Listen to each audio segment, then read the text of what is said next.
अब शंकर जी खुद कहे हैं कि कहाँ हूँ उमामय अनुभव अपना, सच हरि भजन जगत सब सपना।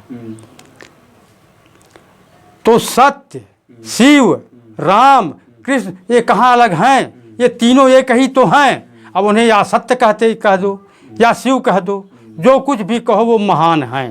केवल आत्मज्ञान से हम उन्हें समझ सकते हैं, ज्ञान द्वारा। तो ज्ञान में हम जाना नहीं चाहते, हम कहाँ चले गए? संस्कृत में, संस्कार में, रूढ़वादिता में, मान्यता में। हम उसमें भ्रम है कि दादा के देते थे जल, हम भी जल दे रहे हैं। अरे भाई, तीनों लोग को पानी वो पिलाते हैं, हम उनको पानी पिला सकते हैं? है हमारे पास शक्ति? गंगा जी उनके जटा में है, एक बूंद अगर वो गिर जाती है तो प्रलय मच जाता है। हम उनको एक लोटा पानी पिलाते हैं? हमारी शक्ति है? हम तुच्छ बुद्धि के हैं, हम लोटा लेके दौड़ जाते हैं। अरे उनको तो हृदय में बसाना चाहिए, हृदय में उनका स्थान है, महान है वो, तो उनको महान स्थान चाहिए ना। हम कचड़े में ला देते हैं। अगर हम आत्मज्ञान में चले गए होते तो ये शरीर जनी बड़ी है, वो महान है। तो मेरे शरीर में महान क्या है? ये सर है ना, तो उनका वास यहाँ होना चाहिए या पृथ्वी पर होना चाहिए? पृथ्वी पर तो हम भी पाँव रखते हैं, पृथ्वी पर तो हम भी पाँव रखते हैं। तो हम जहाँ हैं वहीं ही चलाते हैं। नमस्कार दोस्तों, सम्यक लाइफ एजुकेशन के इस जीवन शिक्षा मिशन के तहत जो भी हमारी आध्यात्मिक चर्चा होती है, उस आध्यात्मिक चर्चा में मैं अपने उन सभी दर्शकों का बहुत बहुत हार्दिक स्वागत करता हूं, जो दर्शक हमारे इस आध्यात्मिक मिशन के माध्यम से न सिर्फ अपने जीवन को संपूर्णता के साथ जानना ही चाहते हैं, बल्कि जीना भी चाहते हैं। दोस्तों, आज की जो हमारी आध्यात्मिक चर्चा है, उस आध्यात्मिक चर्चा का जो सबसे पहला सवाल है पंडित जी आपके साथ, वो यही है कि इस समय सावन का पवित्र महीना चल रहा है, चारों तरफ शिव भक्तों की भीड़ है, रुद्राभिषेक करने के लिए, शिवलिंगों पर जल चढ़ाने के लिए, बेलपत्र दूध का अर्पण करने के लिए जो भीड़ है, इस भीड़ की कहानी और इस भीड़ की सच्चाई क्या है, इस पर आपका क्या कहना है? शिव, शिव क्या है? शिवत्व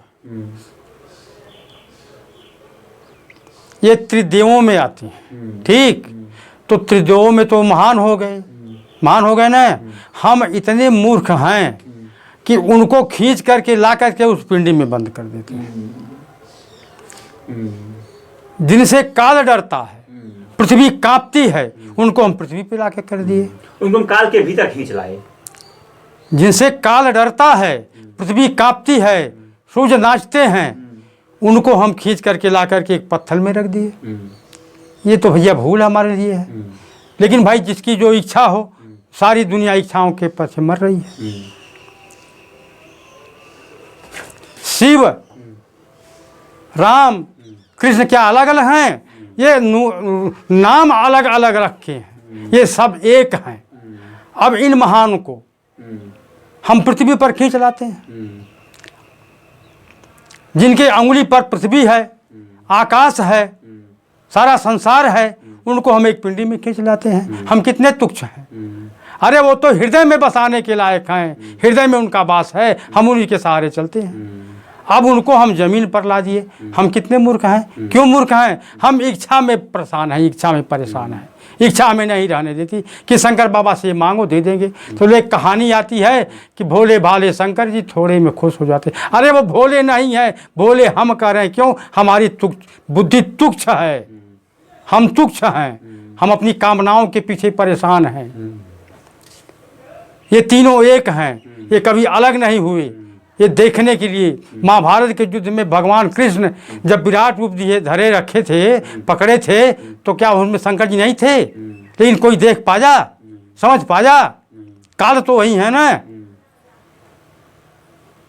तो ये सब हमारी भ्रांतियां हैं, हम भ्रमित हैं।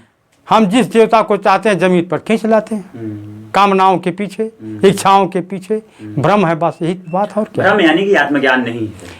अगर हम आत्मज्ञान में चले गए होते तो ये शरीर जनी बड़ी है, वो महान है। तो मेरे शरीर में महान क्या है? ये सर है ना, तो उनका वास यहाँ होना चाहिए या पृथ्वी पर होना चाहिए? पृथ्वी पर तो हम भी पाँव रखते हैं, पृथ्वी पर तो हम भी पाँव रखते हैं। तो हम जहाँ हैं वहीं ही चलाते हैं। और इसमें सिर्फ आत्मज्ञान समा सकता है, आत्मज्ञान के अलावा केवल आत्मज्ञान से हम उन्हें समझ सकते हैं, ज्ञान द्वारा। तो ज्ञान में हम जाना नहीं चाहते, हम कहाँ चले गए? संस्कृत में, संस्कार में, रूढ़वादिता में, मान्यता में। हम उसमें भ्रम है कि दादा के देते थे जल, हम भी जल दे रहे हैं। अरे भाई, तीनों लोग को पानी वो पिलाते हैं, हम उनको पानी पिला सकते हैं? है हमारे पास शक्ति? गंगा जी उनके जटा में है, एक बूंद अगर वो गिर जाती है तो प्रलय मच जाता है। हम उनको एक लोटा पानी पिलाते हैं, हमारी शक्ति है? हम तुच्छ बुद्धि के हैं, हम लोटा लेके दौड़ जाते हैं। अरे उनको तो हृदय में बसाना चाहिए, हृदय में उनका स्थान है, महान है वो, तो उनको महान स्थान चाहिए ना, हम कचड़े में ला देते हैं। तो अगला सवाल मेरा इसी क्रम में है, वो ये है कि शिव को ही ये कहा जाता है कि सत्यम शिवम सुंदरम। सत्य है ही शिव है और शिव ही सुंदर है। जो कुछ सुंदर है वो शिव है और जो कुछ सत्य है वो शिव है। तो कहने का मतलब सत्य ही शिव है, सत्य ही शिव है। इस पर आपका क्या कहना है? अब शंकर जी खुद कहे हैं कि कहाँ उमामय अनुभव अपना, सच हरि भजन जगत सब सपना। तो सत्य, शिव, राम, कृष्ण ये कहाँ अलग हैं? ये तीनों एक ही तो हैं। अब उन्हें या सत्य कहते कह दो या शिव कह दो, जो कुछ भी कहो वो महान हैं। उनको महान दृष्टि से हमें देखना चाहिए। हम केवल भ्रमित हैं। अब भैया जहाँ कोई ही चले, अब क्या करना, हम क्या कर सकते हैं? तो हम जो शिवलिंगों पर शिव भक्त जो जल चढ़ाने को, रुद्राभिषेक करने को आतुर है, उनकी भीड़ है, उनके मन में यही कामना है कि हमें किसी न किसी तरीके से शिव का आशीर्वाद मिल जाए। शिव का आशीर्वाद चाहिए। शिव की आशीर्वाद इसलिए चाहिए ताकि उनकी इच्छाएं पूरी हो सके, उनके भीतर की जो कामनाएं हैं वो पूरी हो सके। घर बन जाए, बंगला बन जाए, सुख समृद्धि शांति आ जाए, बच्चों की तरक्की हो जाए, नौकरी लग जाए, संबंधों में मधुरता आ जाए। इस तरह की कामना और इच्छा लेकर के हम शिव के आशीर्वाद पाने के लिए आतुर रहते हैं। तो इच्छाएं जो हैं आशीर्वाद को पा लेने के पीछे वो यही है कि हमारी किसी न किसी तरीके से कामना पूर्ति हो जाए। तो कामना केंद्र में है। इच्छाओं के पूर्ति के लिए हम एक एक से नया नया मरगढ़ंत बना लेते हैं। ऐसे होगा, ऐसे होगा, ऐसे होगा, क्योंकि पूर्वजों की मान्यता है। अरे पूर्वज क्या जानते थे, क्या नहीं जानते थे? अब हम उसी में रह गए बस। क्यों कि हम ज्ञान में नहीं जाना चाहे, आध्यात्म को नहीं जानना चाहे। हम केवल उन्हीं मान्यताओं में रह गए, पुराणों में रह गए, वेदांत में नहीं गए, वेद को नहीं समझे, उपनिषद में नहीं गए। इसलिए हम कूपमंडूक कुएं का मेढक बनकर रह गए। तो जब आप वेद में जाते हैं, आत्मज्ञान की तरफ बढ़ते हैं, तो आत्मज्ञान आपको, अध्यात्म आपको यही बताता है कि जो शिव हैं वो न पृथ्वी में है, न जल में है, न अग्नि में है, न वायु में है, न आकाश में है। वो इन पंच महाभूतों से परे है, यानी कि संसार से परे हैं। तो जो खुद पंच महाभूतों से परे है, हम उन्हें उस पंचभूतों में लाते हैं, अर्पण करते हैं, पंचभूतों में लाते हैं, वही उनको अर्पण करते हैं।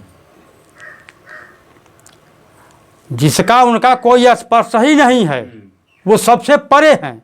हम उसी पृथ्वी के निकले हुए वस्तु को चढ़ा देते हैं। आदि शंकराचार्य ने शिव के बारे में कहा है कि न वह आपके बुद्धि में आ सकते हैं, न कल्पनाओं में आ सकते हैं, न विचारों से आ सकते हैं, क्योंकि वह बुद्धि, कल्पनाओं और विचारों से परे हैं। हम मानव है ना, तुच्छ है ना। आज के कई हजार वर्ष पहले अर्जुन आए थे, अर्जुन नहीं देख पाए दिव्य दृश्य देने के बाद भी, तो हम तुच्छ कहाँ उनको समझ पाएंगे? जबकि उनके सामने नारायण थे, सब कुछ था, क्या उनकी लीला को समझ पाए? नहीं समझ पाए। तो हम तुच्छ प्राणी क्या समझ सकते हैं? मैं अपनी एक एक नई नई कल्पना बना लेता हूँ और कल्पना बना के कुछ कर देता हूँ।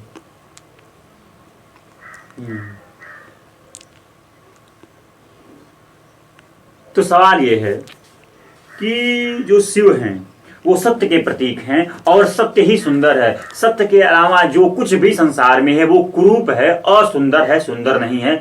सत्य ही शिव हैं और शिव ही सुंदर हैं। इस बात को आप जब तक जानेंगे नहीं, तब तक आप तमाम तरह की मान्यताओं में, रूढ़ियों में, पूर्वाग्रहों में और परंपराओं में फंसे रहेंगे। लेकिन जब आप आत्मज्ञान की तरफ बढ़ेंगे, आत्मज्ञान का जो अमृत है वो जब आप उसका पान करेंगे, तो आपको साफ साफ यही पता चलेगा क्योंकि जो शिव हैं वही आत्मा है, वही परमात्मा है। और आत्मा और परमात्मा वो जिसको आप शब्दों से, विचारों से और कल्पनाओं से इसका कोई भी गुणगान नहीं कर सकते। आत्मा और परमात्मा का कोई व्यक्ति, कोई देवता, कोई सूर, कोई गंधर्व वर्णन कर ही नहीं सकता। वो हमारे बुद्धि और दिमाग से परे हैं।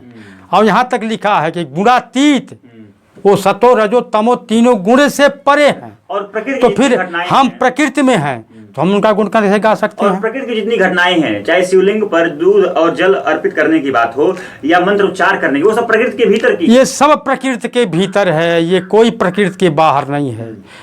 वो केवल प्रकृति के बाहर, उनको कहते हैं गुणातीत। वो सारे गुणों को पार कर गए। पृथ्वी पर 3 गुण हैं, ये तीनों गुण व्याप्त हैं। अब वो तीनों गुणों को प्यार हैं, हम इसी में जुड़ा गए। हम कहे उनको देख चाहे लिए। भले ही आप सतगुण के ही प्रतिनिधि हो, लेकिन तब भी आपको प्रकृति से परे जाना ही होगा शिव को पाने। अरे भाई, सतगुण में हम पहुंचे ठीक है, लेकिन है तो प्रकृति में।